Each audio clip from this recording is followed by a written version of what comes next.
Hey everybody, just Mike here. Don't forget to subscribe because it's free.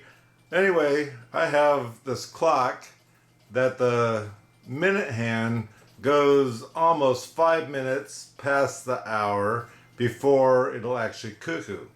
So let me show you an idea of what's going on with this clock. So here I'm working with this clock again, and this one, the minute hand would go clear to the 5 minute after before it cuckoo. So I didn't take all the chains out and everything. I should just make it easier, but what's easy?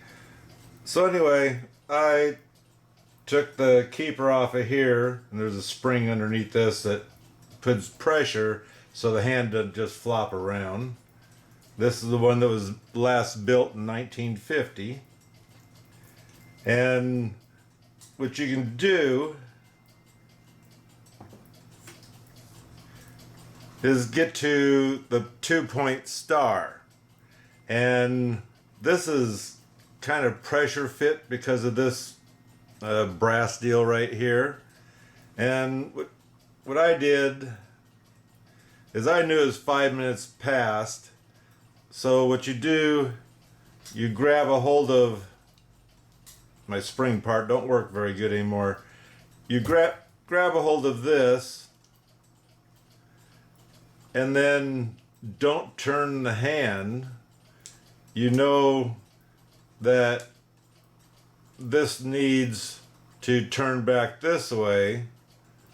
So what you do is you grab a hold of the gear and spin it just a little bit, watching your teeth, I guess we'll say, so that way it goes back to where it should, which I've already done that before I started recording. Oh shucksy darn.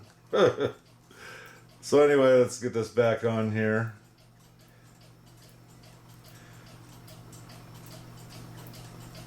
And I don't need to put the hour hand on. Let's set this one back on. Let's see where I'm at. So there's the hour hand on. Excuse me, the minute hand on. It's coming up. And bam, it just dropped.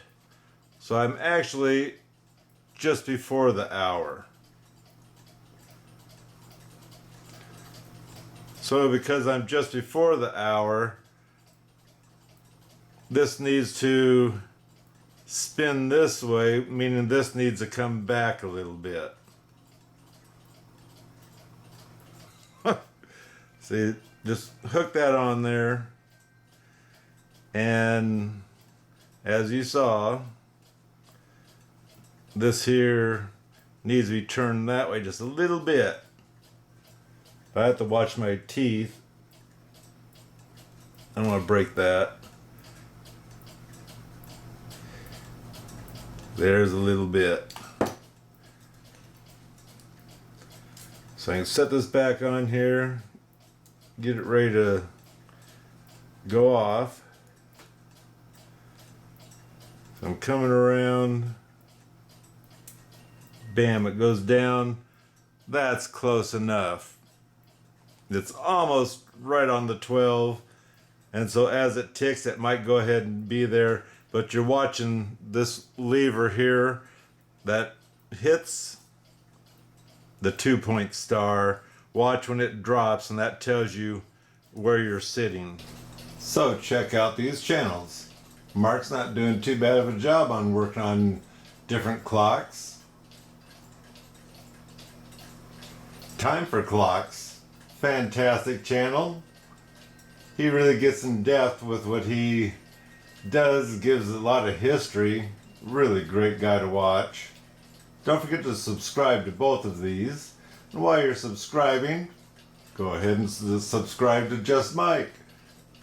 It's free. Okay, I got my washer and my keeper, this taper pin in there, so that way that spring in there pushes on this. That makes that the hands tight.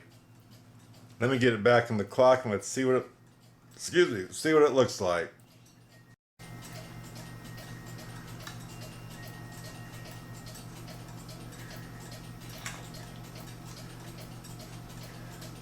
Not bad. I think that's close enough.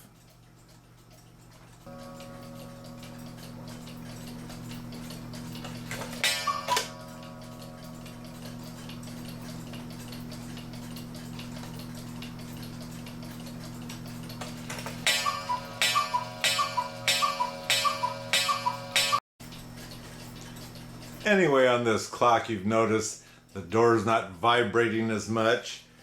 And we got it to cuckoo.